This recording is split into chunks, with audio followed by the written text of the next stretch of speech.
Hi guys. Welcome back. So we're on part 9 of our book Posted. And it's really hard for me to just do these 12-minute segments and then stop and discuss. I'm trying to pace myself, but this is a book that I could easily read in a day. So I hope you guys are enjoying it as much as me. I'm waiting to see what's going to happen. We've talked a lot about that in class, how it always has to have that rising action. You get up to the climax and then it falls down. So we're waiting for that. And right now it has to do with the sticky notes. I know it has to, but now that we are introduced to Rose, there's no telling where this book is going to take off and go. So follow along or just listen. I'm on page 74. I pointed to Dee Dee's pack of sticky notes and snapped my fingers until he pulled a few off for me. I had no idea where mine were, probably stuffed in my locker somewhere.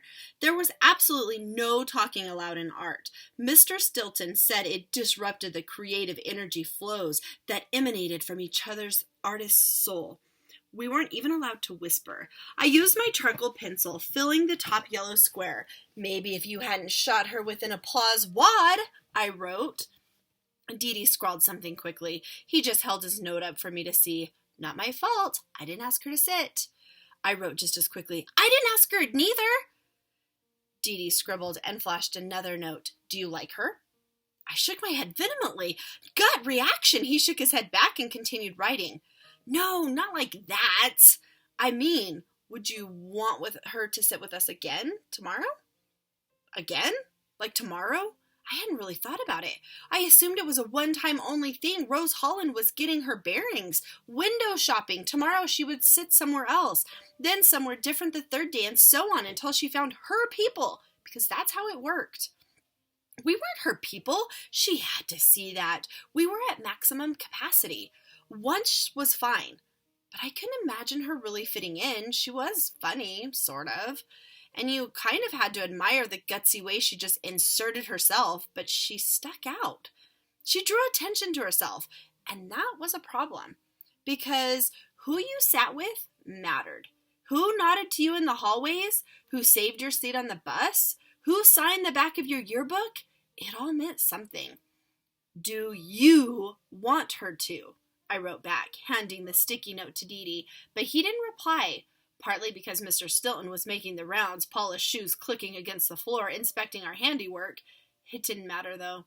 Dee Dee's silence was answer enough. Sometimes the truth was hard to admit.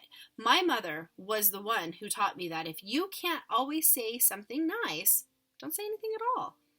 Which goes a long way toward explaining why the house was so quiet in the last few years before Dad left.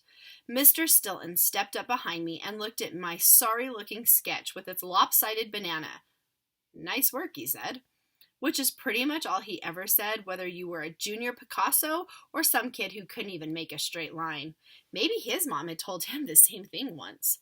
Once we left art, Dee Dee got nudged hard enough that he winced and dropped his backpack, rubbing his shoulder where he was hit. Noah Kyle got him, leading with his shoulder, though he had to stoop a little to get a good shot. There are other names for it. A bump, a check, a brush. At BMS, we call it a nudge. When someone, usually someone bigger than you, or in Dee Dee's case, always someone bigger, steps into your path and slams into you, catching you on the arm or the shoulder, preferably the one your backpack is slung across so that it gets knocked off. Better still if you're holding something, a bottle of Gatorade or a stack of books, something you can spill or scatter to multiply the embarrassment factor. So the rest of the students standing around you clap at your apparent clumsiness or even take pictures, before the Great Confiscation anyways, as you bend down to gather your things. Nudging is a fact of middle school life. It's inevitable. Like puberty and armpit stink and lame assemblies, you just learn to live with it. It's better than getting tripped and probably a heck of a lot better than getting hit. I wouldn't know about that. I've never gotten in a fight. But I've been nudged a dozen times, maybe more. Some of them were by accident, other kids honestly not looking where they were going. Most of them weren't. Some kids, you can see it coming. You can track the shift and trajectory. The other kid working the angle to guarantee impact. Sometimes even smile at their friends before it happens. A premeditated shoulder slam. It's not a big deal. It's not like you've been shoved into a locker or had your head stuffed into the john. It's marking territory. Good fences make good neighbors. You just pick up your books and move along. It's not something you tell your parents about. It doesn't bear a remark of any kind. It was just an accident. That's what you tell yourself. Sometimes they would mock apologize, the girls more than the boys, make a big production out of it. Oh, I'm so sorry. Did you get in my way? That was the real insult. They made it your fault you got nudged. Your fault for being invisible, for not stepping aside. Wolf didn't get nudged much. No, not that I saw anyway. More often, he got dirty looks or snide comments from the kids who sat behind us in class. Dee Dee was an easy target for nudging, though. His size was a big part of it. A stiff enough shoulder could actually send him spinning, and the drama, watching his face contort, seeing his cheeks burn, I'm pretty sure some kids nudged him just to hear him say, "Hey, man, knock it off," in that nasally whine of his. Fortunately, nobody ever nudged Dee Dee, or any of us, when Bench was around, but Bench wasn't always around. We stepped out into the hallway after art and headed toward the last period of the day when Dee Dee suddenly spun sideways, his backpack slipping off his left shoulder, his math textbook tumbling out of it along with a bunch of papers. "Hey, watch it!" he squealed. Noah Kyle twisted his head, turned down his bottom lip. "Oops, I didn't see you there." Beside him, Jason Baker laughed. They were the usual suspects: Noah, Jason, Cameron, Cole, a few others. Kids we'd been through the past 2 years with. Kids whose shoulders we were used to. Kids whose laughs we could identify with our eyes closed. Some of them had been nudging Dee Dee since elementary school. Though this certainly weren't the only ones. They were at least the most reliable jerks in the school. Cameron once accidentally dumped his orange juice down my back in the 6th grade, and Jason seemed to be gunning for Wolf for over a year now, whispering things by his ear in class, flicking paper wads at his back, though in true wolfish fashion he'd just shrug it off. Dee Dee was a different story. I bent down and helped him gather his stuff. "You okay?" "Yeah, whatever," he said, sniffing and stuffing his papers back into his math book. He looked down the hall, the opposite way of Noah and his friends, not wanting to look me in the face either. Then he stood up with a deep breath and re-shouldered his pack. "Come on," he said. Just a nudge, though Dee Dee walked a little slower than before and kept between me and the wall the rest of the way, just in case. No doubt he was imagining a Balrog bursting through the tiled floor, picking up Noah Kyle and crushing him in its fiery fist. Or maybe that was just me. After the last bell, I went to my locker to grab my books before meeting up with Bench and heading out to our bus. On days when he didn't have practice, which weren't many, we at least got to sit together on the way home. When I got there, I found another yellow square of paper stuck to the door. I figured it was from Dee Dee. Some little quib or stupid drawing, maybe of Dee Dee skewering Noah on the tip of a sword. As I got closer, though, I realized the note wasn't from him at all. It didn't have a name, and I didn't recognize the large looping script, but I knew immediately who wrote it. I looked around to make sure nobody was watching, then peeled the note from the floor, folding it twice and shoving it in my pocket. "Thanks for lunch," it said. And beneath that was a drawing of a snowman. I went to go find Bench. Who was a sticky note from? The fish.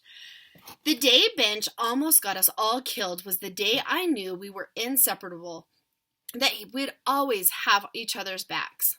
It's no exaggeration. I really did think we were about to die, or at the very least, be beaten to sacks of bloody mush. I can still remember being called names while dodging through a playful full of little kids. I can still remember the look of terror on Dee Dee's face, the same look he got when we made him watch Jaws for the first time. Can still remember the bigger of the two kids nearly chasing after me, then tripping, planting his face in the mulch. But mostly I remember Bench telling me he'd pay me back. It was this past summer, before 8th grade, unseasonably cool enough that we all wore hoodies with our shorts. We were at Freedom Park, Branton's most popular stretch of green, complete with a plastic playground and a field big enough to fly kites in. We'd met up because our parents collectively kicked us out. Bench was back from whatever athletic camp his parents had shipped him off to. Wolf had just returned from a music competition in Grand Rapids. Dee Dee was desperate to start a new Dungeons and Dragons campaign. There was talk of Sukkabee, but the cloudless sky and our parents' nagging forced us to the park instead. Wolf brought Capri Suns. Dee Dee brought leftover naan to munch on. I brought the soccer ball. None of us played soccer unless you count my brief stint on the worst team in the 7-8-year-old division 6 years ago. But Dee Dee was literally incapable of catching a baseball, and we were tired of shooting hoops in Bench's driveway. Dee Dee could run at least, almost half as fast as Bench, and if the ball happened to roll in front of his foot, he had a better than 50-50 shot of kicking it. Unfortunately, he still didn't have any aim, so when he shanked his first shot of the afternoon well to the right of the trees we were using as goals, it sailed into a group of high school kids, knocking over a can of Mountain Dew, making me wonder if we shouldn't have taken Dee Dee bowling instead. There were 4 of them sitting in a circle, 2 guys, 2 girls, probably juniors or seniors. Wolf said they looked like they were his brother's age. Maybe his brother even knew them. Dee Dee's shot bowled over the soda, and the ball came to rest by one of the boys, a tall blonde kid with gelled stiff hair and a too-tight shirt. He grabbed the ball and stood up to face us. Dee Dee apologized, of course, though he was too far away for the kid to hear his mumbling. The 3 of us came and stood beside him. Wolf held his hands out, gesturing for the ball back. The boy holding it looked at the girl in the grass beside him. A watch this glance, if I ever saw one. Then he twisted and gave my soccer ball a tremendous kick, smashing it clear the other direction. Another 50 yards easy. Payback, I guess. I started to go after it when I felt Bench's hand on my arm stopping me. "Hey!" he called out. The high school kids looked over at us. Bench took a couple steps toward them. "Hey!" he said again. "That's our ball!" "Then go and get it," the boy who kicked it said. The girl sitting beside him brought a hand to her face, embarrassed, but the other 2 kids just smiled at each other. Bench wasn't smiling, though.